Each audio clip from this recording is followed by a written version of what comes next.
Urwaruka rwahejeje amashure eka n'urukiri ku ntebe y'ishure ngo rukwiye gukura amaboko mu mpuzu rukijukira ibikorwa vyo ruteza imbere, bivugwa na Havyarimana Ernest wo ku mutumba Gishingano intara ya Bujumbura asanzwe akora akazi ko gufyatura amatafari kuri uwo mutumba. Ivyo gufyatura amatafari biramfitiye akamaro kanini kuko naje nivyo nakoze nkora kuva nkiri muto, ko jewe nanje nakoze ata n'umuryango mfise umfasha hanini, ni ukuvuga mu gihe c'ishure naragi ico bita kurya amaga, ugasanga ndiko ndaronka minervare, amakaye y'ishure n'utundi tuntu nsanzwe nkeneye.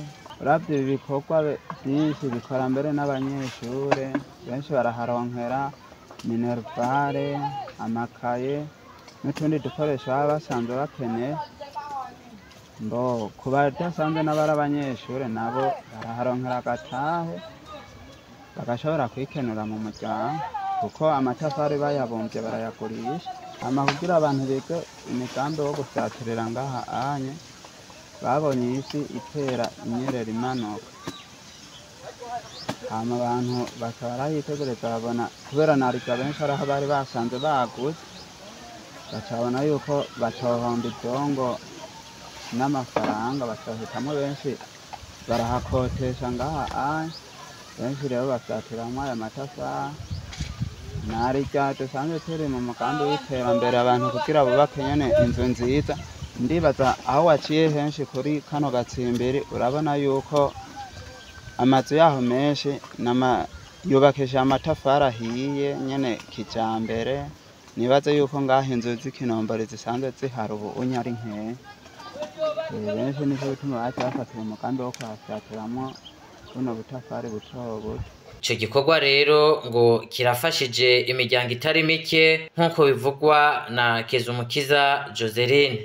Irasiyo y'abana ndayironka kuko iyo haje nk'umubosi akampa akazi akambwira ati akampa akazi nkaponda, arampa amahera nkaronka irasiyo y'abana, kandi akarusho karahari. Hari igihe najewe nyene maze kubona ukuntu maze gukora ivyo vy'uwo mubosi, hari igihe mvuga ati nanje reka nkore utwiwanje, nkasanga ndarose nyene akarasiyo k'abana. Eka na Izahake Ninyitungiye ashimangira iciyumviro co gukura amaboko mu mpuzu maze bagakoresha inguvu zabo mu kwiteza imbere, kuko ngo haraho bimaze kubashikana. Akamaro kanini ku bwanje bimarira nuko ndonka rasiyo y'abana bagafungura, sinje kwiba nka bamwe baja kwiba muri ville. Urabona muri ville hari abasopayi, twebwe duca dukoresha inguvu tutagiye kwiba, kuko kwiba tesha agaciro umuntu. Abo babumba ayo matafari basaba intwaro kubareka bakabandanya bakora ivyo bikorwa,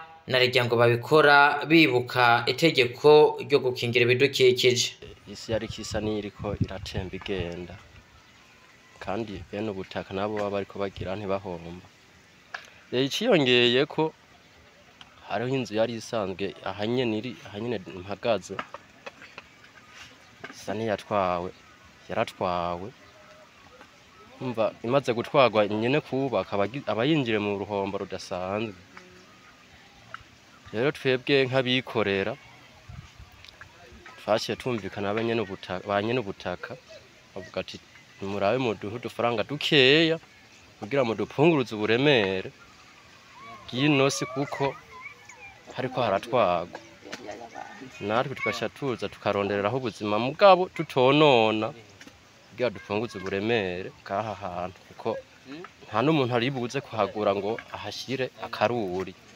Mu Kirundi nta muntu ari buhashire inzu azobamwo. Tumaze kuhakorera irigira kabiri, hamaze kusa nka hatwagwa. Hariho akarusho kamaze kuboneka kubera tumaze gupunguza ko uburemere, ariko sa tutarengako dushobora kwimba twururuka, dupunguza uburemere bwo hejuru gatoya. Amategeko tegetswe kuyakorera ko kugira twikingire twebwe nyene abanyagihugu ntitwonone ubutaka, kuko niho tugaruka nyene dusubiramo tuharondera, kuko niho twavuseho dusanga. Dutegetswe gukurikiza amategeko aranga ibidukikije. abajeje intwaro baratwirukako